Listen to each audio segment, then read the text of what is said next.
Bonjour tout le monde, ça y est, c'est fini, le mois de la fantaisie est terminé, nous sommes en juin.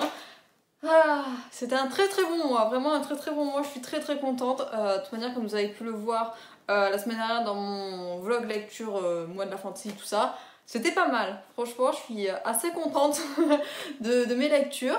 Donc là, alors je vous avais pas tout montré dans le vlog, du coup je vais vous détailler mes lectures et vous en parler un peu plus, enfin de manière un peu plus approfondie. Donc voilà, on va commencer de suite. Sur ce, ma première lecture du mois de la fantaisie, c'est ça, ceci, Les voleurs de fumée par Sally Green, ma queen après le coup de cœur de Hushbad. Aux éditions J'ai lu, il me semble que le tome 2 est prévu pour bientôt, si je dis pas de bêtises. Donc là, je me suis concentrée sur le tome 1 pour la catégorie. Je me souviens plus, je vous dirai tout ça en fin de vidéo de toute manière. Mais donc voilà, ça rentrait dans le challenge et je suis plutôt contente de cette lecture. Même si, alors je sais plus comment j'avais vécu ma lecture du premier tome de Hushbad. Si c'était pas trop bien, si c'était cool ou quoi. Mais je pense que quand j'avais parlé de Hushbad, c'était un coup de cœur en matière de saga intégrale qui était juste... même dans mon cœur, ça résonne encore. Donc là, je pense que si c'est un coup de cœur, c'est là aussi en termes de saga en entière, vraiment fini, parce que le tome 1 est assez introductif. En fait, elle prend vraiment le temps de nous mettre en place vraiment tout le background, tout l'univers qui entoure voilà, sa nouvelle saga, avec divers points de vue. On suit 5 personnages. Alors pour faire un petit résumé, on suit 5 personnages avec des points de vue assez variés. D'ailleurs, c'est le brigand, je crois. Le brigand, quel pays. C'est en tant que femme. Le brigand, c'est... j'ai levé les yeux au ciel, mais je sais pas combien de fois, et j'ai voulu claquer tous les hommes, mais un nombre... Je sais pas comment Catherine, je crois, fait pour tous les supporter. Je ne sais pas, c'est au-dessus de mes forces, moi ça me trigger. Et d'un côté, on a des points de vue qui se passent dans le pays voisin qui se nomme la Pitorie, avec sous fond de chasse de démons, leur fumée, voilà, on sait pas trop à quoi elle sert, enfin elle est vendue surtout pour, voilà, c'est une sorte de drogue. Donc voilà, c'est assez illégal, mais il se peut qu'elle puisse servir à autre chose, donc... On sait pas trop, c'est assez mystérieux, même à la fin du tome 1, on a une révélation un peu, mais bon, ça... Enfin, je pense qu'il se passe beaucoup plus de choses dans le tome 2 et dans le tome 3. Mais voilà, ce qui est intéressant, c'est que du coup, on suit les 5 personnages qui sont à plusieurs endroits de la carte et qu'à la fin du tome 1, ils réussissent à tous se rejoindre dans le même endroit au même moment. Là où ça part en cacahuète. Voilà. C'est très cool. Après, c'est young adulte, donc je le prends avec des yeux de young adulte parce que c'est vrai que des fois j'ai trouvé l'univers, je dirais pas facile, mais c'est vrai que je suis en train de lire Les Fils de Brume. Voilà, ça n'a rien à voir le niveau. Donc voilà, là c'est vraiment accessible pour les personnes qui veulent découvrir la fantasy, que ce soit des personnes voilà, adolescentes ou non. C'est très accessible, c'est très cool à suivre. Les personnages sont assez attachants, même si j'ai pas eu de gros coups de cœur. À part pour la gamine, je sais plus comment elle s'appelle, la voleuse de fumée Tash, je crois qu'elle s'appelle. Oui, ouais, c'est Tash. C'est la seule qui m'a un peu... voilà. Après, il y a de la représentation, il y a deux... Enfin, il y en a deux. Il y a un mec ouvertement gay, le deuxième, on sait pas trop, il sait pas trop non plus. Mais non, c'était assez cool à suivre. Après, voilà, c'est pas... Je vais pas dire que c'est pas au niveau d'Holbad, pas du tout. En fait, ça a rien à voir. Déjà, ça, c'est de la fantasy, et Holbad, c'est du fantastique. Donc déjà, c'est deux univers différents. Et puis, non, je pense que, comme dans Holbad, l'intrigue s'étoffe peu à peu. Vraiment là c'est très introductif, peut-être trop introductif à mon goût, je sais pas trop, mais je pense que voilà, il faut vraiment creuser dans le tome 2, dans le tome 3, et voilà, du moment que là maintenant ils sont tous rassemblés vraiment au même endroit, parce que c'est ça ce qui est frustrant un peu dans le tome 1, c'est qu'ils se retrouvent tous dispersés dans la carte. C'était là, quand est-ce qu'ils vont se croiser? Quand est-ce qu'il va se passer un truc? Donc bon, je pense que dans le tome 2, ça envoie peut-être un peu plus du lourd. Alors après, je sais pas s'il a le syndrome du tome 2, c'est-à-dire le tome 2 est inutile, je sais pas trop, mais je pense que ça envoie un peu plus de pâté dans les prochains tomes, parce que ouais, là c'est... il voyage pas trop, enfin je sais pas trop, j'ai l'impression que notamment il y a deux points de vue, le point de vue de Marsh je crois et d'un autre, je sais plus comment il s'appelle, est-ce que je vais trouver son point de vue là, Edion, voilà Edion, ils sont tout le temps, enfin ils sont dans la même ville pendant presque quasiment tout le livre, donc c'est, ouais.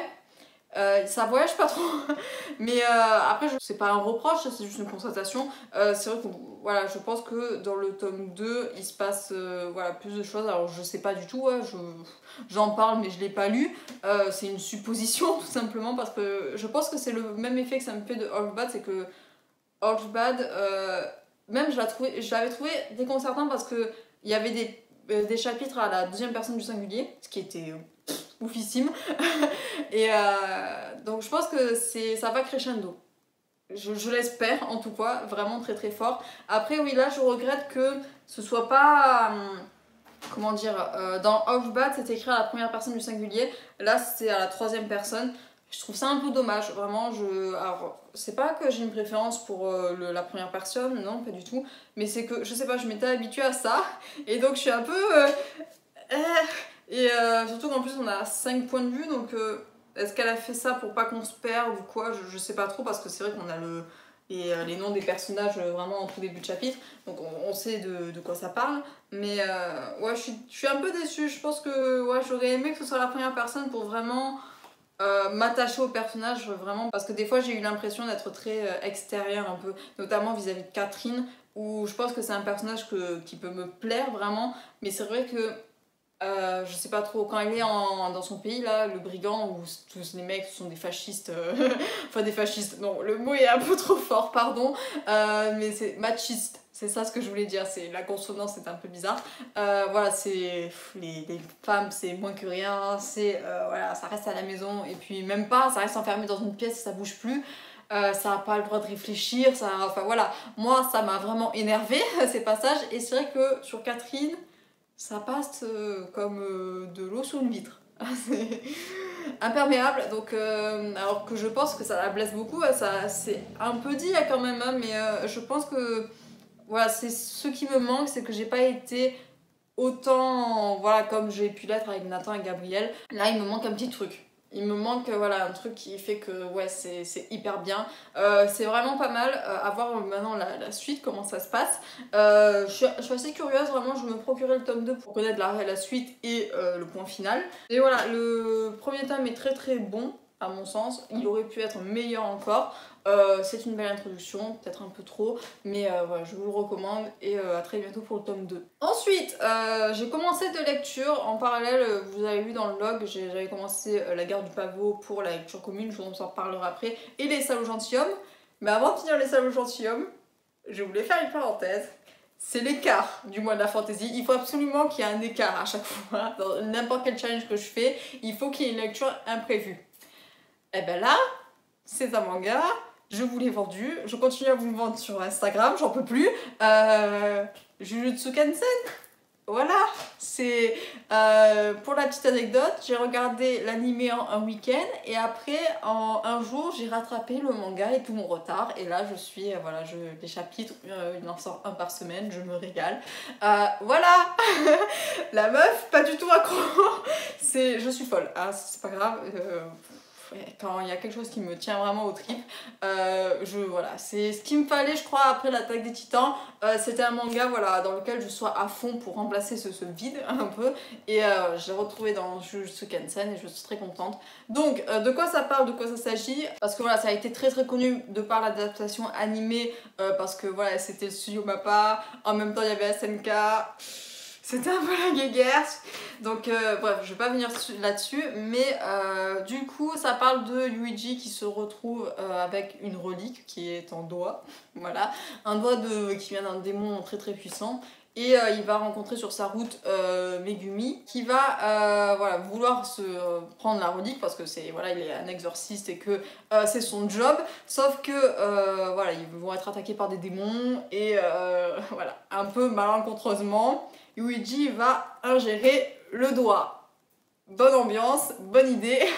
Donc voilà, ce qui fait qu'il ingère une partie du démon qui s'appelle Sukuna ou Sukuma, je sais plus trop. Donc il va être embarqué par la confrérie des exorcistes parce qu'il n'avait pas à faire ça. Et ils vont lui laisser un choix, soit on te tue maintenant, soit on te tue après que tu as ingéré les 19 autres doigts de Sukuna. Sauf que Yuji va faire ok, je prends la troisième option, je mange les doigts et après on verra. Donc il va intégrer l'école d'exorcisme avec Megumi et leur autre camarade, c'est Noburama, je sais plus son nom. Ah, je me déteste. Bref, et sous la tutelle de Gojo Satoru. Je l'aime, je l'adore, voilà. Après Riva, il me fallait quelqu'un, Satoru, mon cœur, je t'aime. Donc après cette déclaration d'amour, ça va être voilà, sur ça, sur comment, voilà, la recherche des doigts, et après il va y avoir des intrigues parallèles. C'est trop bien, vraiment c'est trop cool. C'est un shonen, mais je le qualifierais un peu plus, je sais pas, c'est pas un seinen, mais je le trouve quand même beaucoup plus mature et beaucoup plus adulte que le shonen de base. Je sais pas trop pourquoi j'ai cette sensation, c'est vrai que, je sais pas, moi je compare tout avec One Piece ou Naruto qui sont très shonen, et voilà, Jujutsu c'est un cran au-dessus, je trouve, de par les problématiques qu'il aborde, de par, pas la violence, mais voilà, c'est quand même, je sais pas, plus adulte malgré que voilà, ce soit des lycéens, ils sont en seconde. Je me souviens d'un moment dans le manga et dans l'animé où Yuji pète un plomb, voilà, vraiment. Et j'ai pas ce genre d'émotion et je vois pas ce genre de scène dans voilà, tout ce qui est Naruto ou One Piece. Donc voilà, je trouve que c'est très intéressant. Je les aime. Et là, en ce moment, mais Maki, je t'aime aussi. J'aime tous les personnages. C'est rare que dans un même manga, c'est pour ça que je dis que ça me fait un peu comme Shingeki no Kyojin, c'est que j'aime vraiment tous les personnages. Alors que d'habitude, que ce soit dans One Piece ou Naruto ou n'importe quel, j'ai toujours une personne que je déteste à fond. Là, je peux pas, je les adore tous. Même les méchants, ils sont trop bien. Donc vraiment, je vous recommande à 100%, c'est très cool. Je sais pas où ça en est dans les parutions, vu que je suis les scans maintenant. Je crois qu'il y a 8 ou 9 tomes qui sont parus en France. Donc bref, si vous avez l'occasion, essayez, mais c'est beaucoup trop bien. J'aime beaucoup. Voilà, l'animé, mais oh là là, et puis même, c'est trop bien, vraiment les musiques, je me les passe en boucle. Bon là je commence à faire un peu une overdose parce que ça fait un mois que je me les passe en boucle, mais c'est trop bien, c'est beaucoup trop bien, j'adore vraiment. C'est souvent comparé un peu à Naruto parce que c'est vrai qu'on a le trio des trois avec le maître. Mais je trouve que c'est tellement plus intéressant, tellement mieux fait. Voilà, la meuf là, je sais plus comment elle s'appelle, je le mettrai là parce qu'il faut le mentionner son nom. Mais ouais, ça me fait pas le même effet que Sakura que je détestais, que je pouvais pas me voir en peinture quoi. Et puis voilà, enfin, Megumi il est juste trop bien, Yuichi il est adorable, enfin, je les aime, je les adore. Voilà, et Satoru. Voilà, je leur fais d'écran sur mon ordi, s'il vous plaît. Donc voilà, j'ai Rivaille d'un côté, j'ai Satoru de l'autre. Que demande le peuple, vraiment. Donc voilà, c'était l'écart du mois de la fantasy, mais juste j'adore, j'ai beaucoup aimé. Je vous le recommande à 100%. C'est hebdomadaire, il y a un chapitre qui sort toutes les semaines. D'ailleurs, il y a le prochain qui sort demain, je crois. Donc trop cool. Essayez, vous me direz, mais vraiment ça commence à monter dans le panthéon. J'ai très hâte d'avoir la suite entre les mains là, c'est trop bien. Donc après vous avoir crié mon amour pour Jujutsu, je vais vous crier mon amour pour une nouvelle saga. Tata. Les Sages Gentilshommes, le premier tome, Les Mensonges de Locke Lamora par Scott Lynch aux éditions Brajlon. Très cool. Je l'avais pas qualifié de coup de cœur dans mon blog, je m'en souviens, parce que j'ai eu du mal un peu à rentrer dedans. Et voilà, après j'ai eu Jujutsu en même temps, donc laisse tomber, c'était très difficile. Mais en fait non, c'est un coup de cœur vraiment intersidéral. Je l'aime, j'adore, j'ai réfléchi, j'ai tout aimé. Donc voilà, c'est un coup de cœur, c'est beaucoup trop bien. Donc qu'est-ce qui se passe? On suit Locke qui est un voleur. Mais il va pas se contenter de voler voilà, n'importe qui, il va voilà, voler les personnes qui sont vraiment tout en haut de l'échelle sociale avec sa bande d'amis, sa bande de voleurs, sauf qu'à un moment donné ils vont se retrouver contre plus grand qu'eux et voilà, ça va être un peu la guéguerre. Et en parallèle, c'est vrai que c'est ça ce qui m'avait dérouté au tout début, c'est que On a on a des retours dans le passé qui expliquent voilà, comment s'est construit Locke, le héros, et d'autres personnages comme Jean, comme... j'ai des trous dans les noms, cette vidéo, bien préparée, hein, comme d'habitude.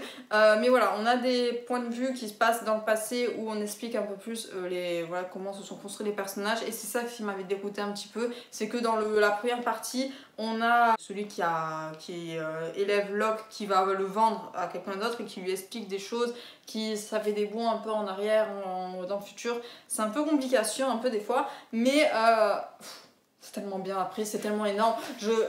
Je vous le valide à 100%, il faut que vous le lisez, c'est beaucoup trop bien. Et je le découvre que maintenant, j'ai honte. Bref, c'est trop bien. Et j'adore l'univers, c'est vrai que c'est pas du fantasy, voilà, il n'y a pas de magie ou quoi. Alors on parle un peu de tout ce qui est, comment dire, alchimie. On croise un personnage qui est assez doué avec les plantes notamment. Voilà, donc il y a quelque chose d'un peu, voilà, de magique. Et encore, l'alchimie, c'est plus vu comme une science un peu là, c'est pas tellement vu comme... voilà, comme de la magie. C'est très très cool parce que c'est vrai que le récit fait que on en apprend un peu sur l'univers, sur le monde qui les entoure, mais on sait pas trop non plus. C'est vrai qu'il y a beaucoup d'éléments, notamment dans la ville. Il y a des ponts, il y a des tours qui sont faites dans un tel matériau qu'ils savent pas trop d'où ça vient, ils savent que ça vient d'avant, mais voilà, c'est très très flou. Et c'est vrai que du coup ça a attisé ma curiosité à plusieurs moments parce que je me disais mais moi je veux savoir. Et j'ai pas été frustrée en fait de pas savoir parce que je sais même pas si on en saura plus dans les tomes qui suivent. Mais c'est vrai que ça rajoute quelque chose d'assez mystérieux, je saurais pas dire, mais ouais, une profondeur dans le récit que je trouve très très bien fichue. Parce que c'est vrai que si j'avais vu ce genre de choses, peut-être expliqué différemment, j'aurais été frustrée de pas savoir, j'aurais dit yeah, j'aurais râlé. Mais là, non, pas du tout, c'est très très bien fait. Et puis les personnages, c'est vraiment une très très belle force, vraiment dans le récit. Locke, c'est un mec... je le suis mais les yeux fermés, il est beaucoup trop bien ce personnage. Il a des défauts hein, mais il a aussi d'énormes qualités. La fidélité qu'il a envers voilà, ses compagnons est juste hyper touchante parce que c'est au-delà que ce soit des mecs voilà, random qu'il est croisé sur son chemin et qui s'est construit une bande comme ça, c'est sa famille en fait. Et on le ressent vraiment dans toutes les pages du récit, ce qu'il tient à eux, mais plus qu'à sa propre vie. Et vraiment, c'est très très beau et très très touchant parce qu'à un moment donné, il se passe quelque chose d'assez macabre. Ah, vraiment, c'est assez violent, je m'y attendais pas d'ailleurs, j'étais très très surprise que voilà, sur le parti pris de l'auteur. Mais voilà, et on ressent vraiment la peine que peuvent avoir certains personnages à ce moment-là, la détresse que voilà, peut ressentir Locke aussi. C'est très très poignant, c'est un fantasy adulte, pour le coup pas vraiment comme les voleurs de fumée, voilà, que c'est plutôt young adulte.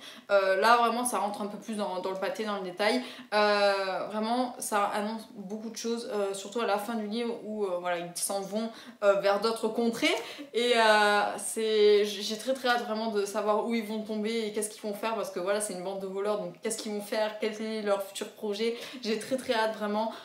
Et puis voilà, l'écriture, enfin, j'ai beaucoup aimé vraiment, c'est un style, je saurais pas vous décrire, mais je sais pas, vraiment j'étais subjuguée partout, que ce soit voilà, l'écriture, le rythme de l'histoire. Alors j'ai peut-être, voilà, pour le rappeler, le petit bémol du début, c'était juste histoire de se mettre en route quoi, parce que c'est juste phénoménal, enfin l'intrigue est folle, les personnages sont fous, je suis juste qu'une envie, enfin je me suis procuré le tome 2, je vous spoil au book haul, mais je l'ai le tome 2, donc voilà, je vais le lire.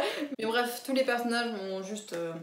voilà, ils sont dans mon cœur, je les aime d'amour, que ce soit... Même les personnages secondaires, en fait, c'est ça ce qui fait aussi la force, c'est qu'ils sont là, ils sont présents, ils ont une force de caractère, ils ont quelque chose, c'est pas le PNJ basique que tu peux rencontrer dans n'importe quel autre livre. Là, chaque personnage que va rencontrer Locke a quelque chose à apporter, a quelque chose de nouveau, voilà, que ce soit les personnages que Locke va essayer d'escroquer, ses ennemis, vraiment ils ont tous une patte et une touche qui est unique, je trouve. Vraiment, c'est très très rare d'avoir ce genre de personnage qui...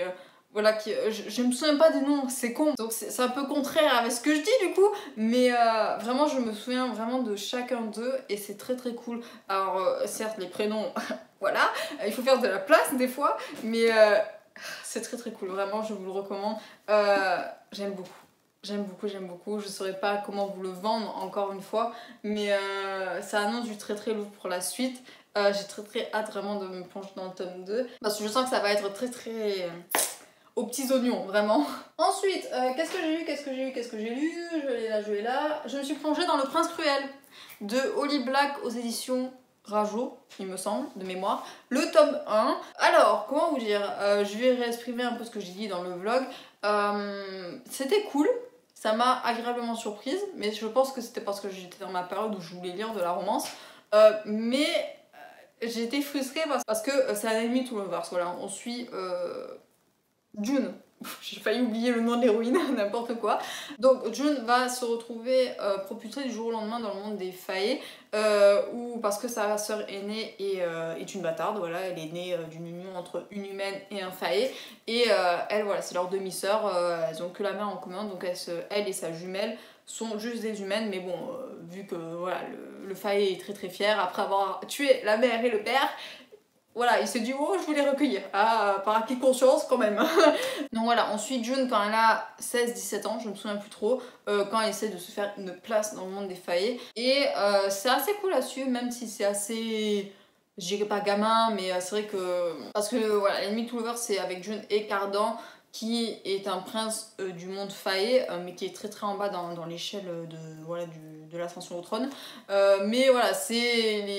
Les pics, c'est un peu... Voilà. Fait lever un peu les yeux au ciel, quoi. C'est un peu gamin, ouais, entre Cardan et June. Alors c'est gamin, mais dans... je saurais pas dire. C'est vrai qu'ils se détestent vraiment, mais pour des raisons stupides, hein. Voilà, Cardan déteste Jude parce qu'elle est humaine, et Jude déteste Cardan parce qu'elle a rien demandé et que il a fait chier, clairement. Donc voilà, c'est pour des raisons un peu idiotes, mais voilà, les méchancetés prennent des fois des tournures assez graves, assez dramatiques, où il drogue June à un moment donné, où il la force à faire n'importe quoi. Donc voilà, c'est assez un peu gamin. Donc bon, après c'est du young adulte, parce que c'est vrai que j'avais dit, je sais plus, dans ma page, je crois que je pensais que c'était plus adulte que ça, parce que j'avais fait le parallèle un peu avec Akotar, que je trouve adulte pour le coup, alors que non, le Prince Cruel c'est plus gentil entre guillemets, même s'il se passe des choses un peu violentes des fois. Mais bon, après c'est assez rafraîchissant, c'est assez simple à lire, vraiment, je me suis laissée porter du début jusqu'à la fin. Après dans ce premier tome, justement, j'étais déçue que le Enemy to Lovers prennent autant de temps à se mettre en place, en fait, parce que c'est vrai que dans les 80% du livre, ils se détestent, et c'est qu'après qu'il y a un baiser, voilà, mais vraiment dans les 10% qui restent à la fin, de quoi vraiment beaucoup me frustrer, parce que je m'attendais à ce que ce soit un peu plus direct. Alors je sais pas si c'est un défaut ou pas que je reproche au livre, parce que d'habitude je m'énerve alors quand c'est trop direct, mais là vraiment je sais pas, j'étais dans mon envie où je voulais que ça se passe vite, alors que ça s'est passé très lentement. Alors il y a une petite romance qui se fait entre June et un mec qui s'appelle Locke d'ailleurs. Ça m'a fait rire parce que du coup j'ai fait le parallèle, et bref, je vais pas vous spoiler, mais voilà. Mais c'est vrai que voilà, il y a une petite romance entre les deux qui se fait, que j'ai trouvé, ouais, enfin voilà, c'était cool. Mais vu que c'était pas avec Cardan, moi j'ai apporté pas grand intérêt. Mais c'est vrai qu'en fait, le livre s'articule beaucoup autour de June, parce que c'est un récit à la première personne. Et c'est vrai que du coup, il y a des personnages qui sont un peu mis de côté, notamment la grande sœur, voilà, qui, elle, déteste le monde des failles et qui veut qu'une chose, c'est retourner dans le monde des humains. Ce qui est assez paradoxal, parce que du coup, June, elle est plus habituée au monde des humains, vu qu'elle l'a quitté quand elle avait 3-4 ans, et qu'elle est dans sa place dans le monde des failles. C'est juste que c'est très difficile de se faire la place, justement. Donc, c'est vrai qu'il y a des personnages qui sont un peu mis de côté, que j'aurais aimé connaître un peu plus, comme la grande sœur de June, dont je ne me souviens même plus le nom, du coup. Et après, oui, c'est vrai que ouais, je sais pas trop. Il y a des personnages qu'on voit, qu'on revoit plus, qu'on n'y fait pas trop attention. Ouais, en fait, tout est vraiment très senti sur June. Même, voilà, que ce soit Locke ou Cardan, vu qu'il y a une espèce de triangle, du coup. Voilà, il y a pas... c'est pas vraiment exploité de malade. C'est vraiment très en surface. Alors, je sais pas si ce qui se passe dans le tome 2, si, voilà, Cardan et June vont enfin se rapprocher, hein, ça...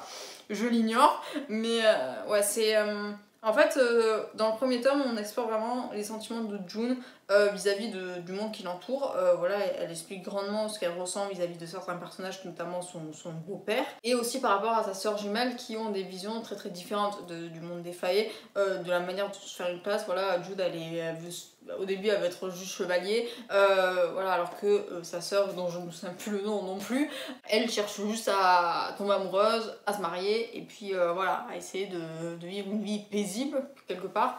Donc voilà, et c'est vrai qu'au début les deux sœurs sont très très fusionnelles, mais ça finit par se briser à la fin du premier tome. Voilà, c'est un récit, au-delà que ce soit une romance, c'est un premier tome qui est très centré sur la famille, vraiment.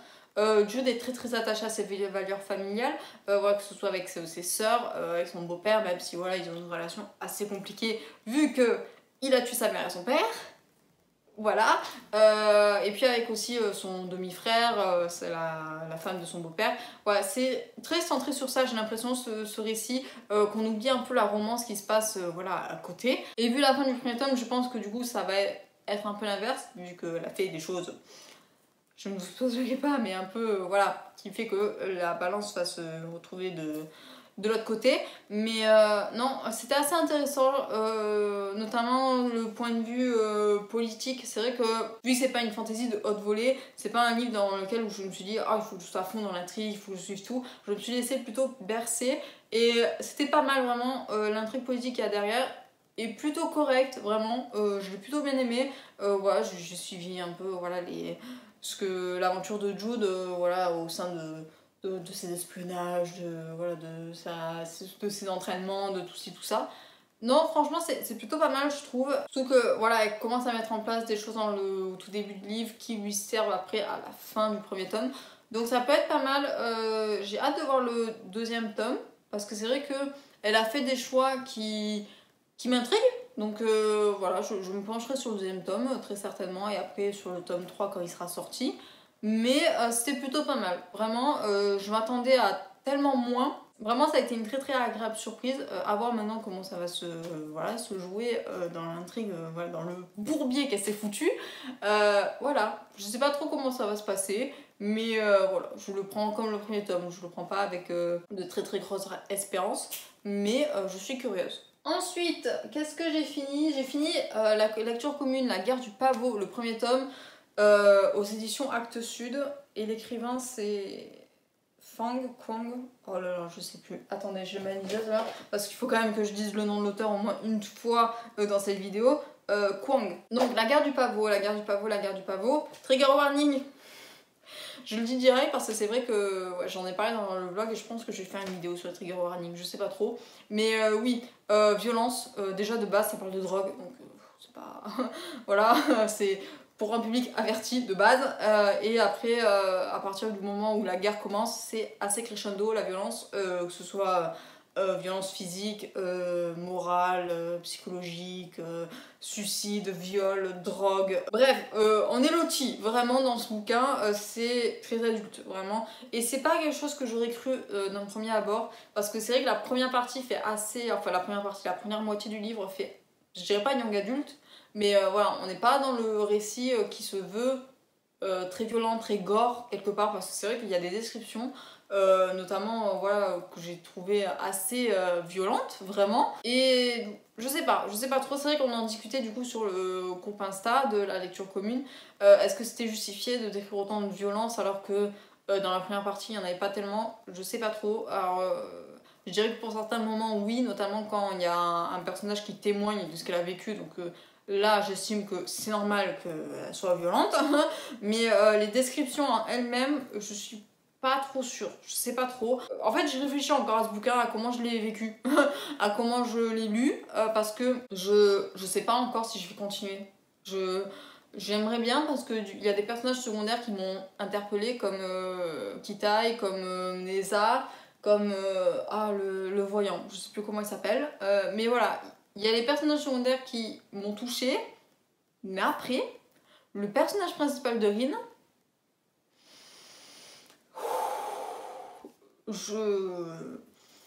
elle m'énerve, vraiment, je n'ai pas d'autres mots, elle me saoule, hein, que ce soit du début à la fin, je n'ai pas réussi vraiment à avoir une once d'émotion envers elle, vraiment, je ne l'ai pas aimée, la déteste de toute mon âme.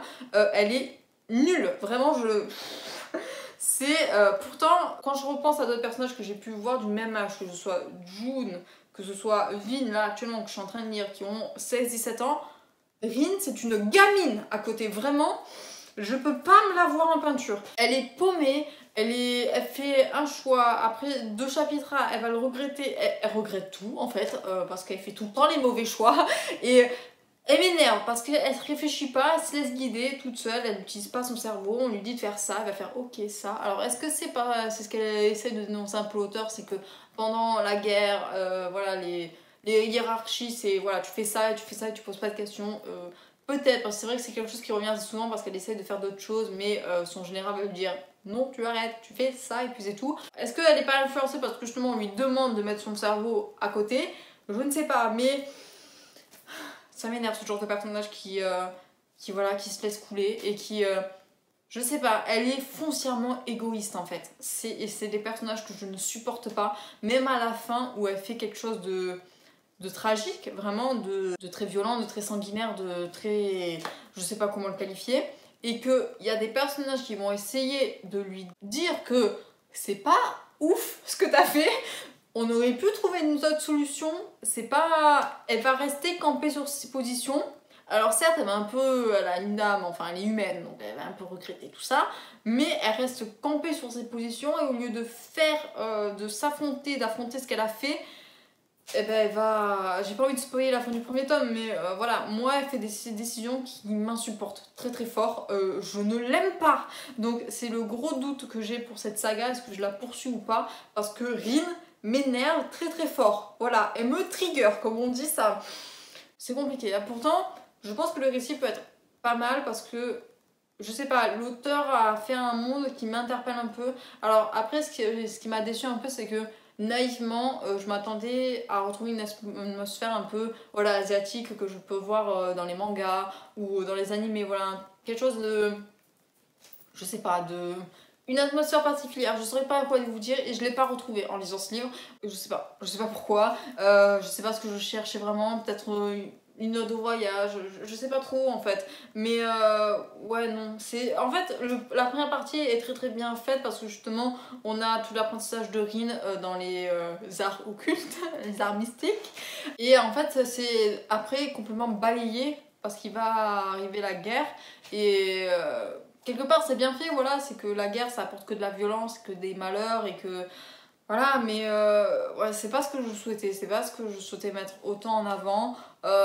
Et puis que Rin soit comme ça, non franchement moi c'est le personnage qui me déplaît très très fort. Après, ce que j'ai bien aimé c'est que du coup les pouvoirs sont faits parce qu'on se drogue. Ok, ça c'est une vision des choses.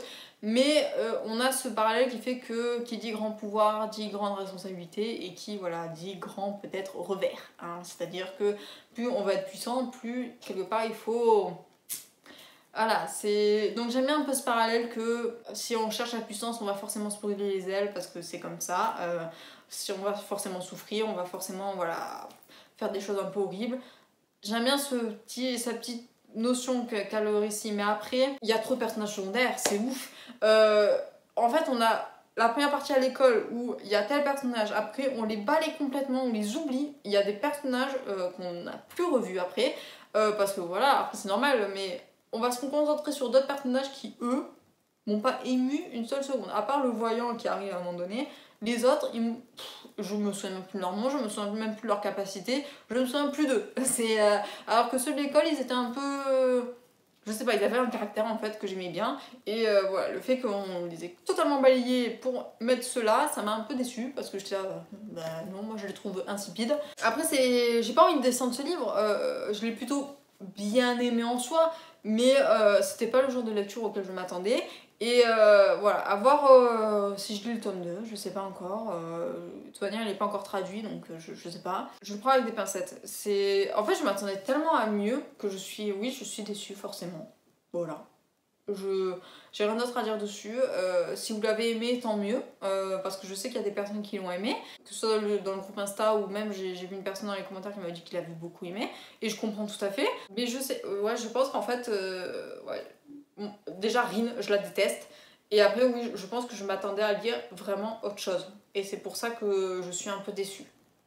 C'est voilà, ça sera la conclusion pour ce livre. Ensuite, j'ai fini du coup le challenge sur le gong, vraiment. Je savais pas si j'allais réussir à le finir, mais je l'ai fait. Le tome 2 du Paris des Merveilles de Pierre Pével que j'ai dans la sublime édition de Brajlon. Je l'ai fini le 31 mai à 23h30 je crois. J'en pouvais plus, c'était énorme. Donc c'est très très cool, vraiment. Oh j'aime, j'ai beaucoup aimé. En fait ce qui fait ce livre là c'est vraiment la manière de... Enfin l'écriture, vraiment. L'écriture de Pierre Pével dans le Paris des Merveilles est juste... C'est un bijou, vraiment, c'est un diamant. Je l'ai adoré du début jusqu'à la fin. En fait, c'est le narrateur qui va raconter l'histoire et qui voilà, va faire des critiques un peu des fois sur les personnages, tout ça. Enfin, c'est voilà, c'est vraiment quelqu'un qui raconte ce qui se passe. Et vraiment, j'aime beaucoup. J'adore vraiment l'écriture de Pierre Pével pour ça. Elle est juste très bien foutue. L'intrigue, alors je l'ai peut-être trouvé un peu moins bien que dans le premier tome. Alors je me souviens plus non plus exactement vraiment de ce qui se passe dans le premier tome, mais je me souviens que j'étais un peu plus subjuguée quelque part, je sais pas. Alors peut-être c'était parce que c'était l'effet de découvrir tout un nouveau monde et que là je le connais, mais je sais pas, je l'ai trouvé peut-être un peu moins bien. Après le tome 2 est juste énorme aussi. Là il y a Isabelle et Griffon qui se rencontrent beaucoup plus vite que dans le tome 1. Et c'est trop bien, c'est beaucoup trop bien. Je les aime d'amour. Là, on sent qu'ils se... Alors, dans le premier tome, ils se retrouvent après une grosse période d'absence et que je pense qu'ils se sont disputés aussi avant. Là, je sais pas, il y a des choses qui se passent. J'adore leur relation à eux deux, à Griffon et à Isabelle. Voilà, c'est une relation, je dirais pas platonique, parce qu'ils sont mari et femme, donc c'est pas platonique. Mais voilà, ils ont un respect mutuel, ils s'aiment, vraiment ça se voit qu'ils s'aiment quand ils se regardent et puis le narrateur il le vend tellement que voilà, ils s'aiment d'un amour tellement profond et tellement pur que c'est juste trop beau. Mais ils sont là, voilà, on sent qu'il y a quand même beaucoup de non-dits entre eux du coup. Voilà, il y a quelque chose qui se passe, mais voilà, et rien que la fin du tome 2, j'étais tellement contente pour Griffon, c'est trop bien. Vraiment c'est très très cool. J'ai adoré me balader dans le Paris voilà, de Pierre Pével. C'est trop bien, c'est beaucoup trop bien. Les personnages sont tous mémorables, vraiment, parce qu'il y a des personnages qui arrivent dans le tome 1 qu'on revoit dans le tome 2 et dont je me souvenais, alors que ça fait 1 an que j'ai lu le tome 1, pour vous dire. Donc franchement, c'est vraiment j'adore. J'adore tout, c'est beaucoup trop bien.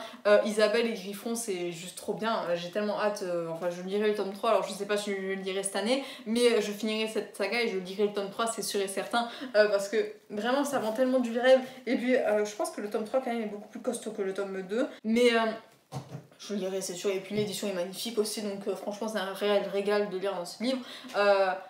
Et puis voilà, il y a les illustrations qui montrent un peu les personnages et moi je les trouve tellement belles les illustrations que c'est juste un régal de tomber dessus. Enfin c'est le travail qu'il y a, mais oh là là, c'est de toute beauté. Vraiment, je ne peux pas vous en dire plus. C'est un tome 2, donc je voudrais pas vous spoiler par inadvertance, mais encore les tomes, je pense, peuvent se lire plus ou moins de manière assez indépendante, hein, parce qu'à part des personnages qui reviennent entre les tomes, il n'y a pas forcément de rappel sur ce qui s'est passé dans les tomes d'avant. Donc bon, voilà, si vous avez envie de découvrir une saga steampunk, parce que c'est steampunk, je ne l'ai pas précisé, voilà, avec des fées, des gobelins, enfin voilà, moi j'adore, je kiffe. C'est vrai que le petit peuple comme ça, j'aime pas trop le découvrir dans un univers vraiment 100% fantasy, mais dans un univers steampunk, j'adore, vraiment je me laisse porter, c'est très très cool, vraiment j'adore, c'est ouf. Voilà, me retrouver à travers avec les fées, avec les, voilà, comme je l'ai dit, les gobelins, les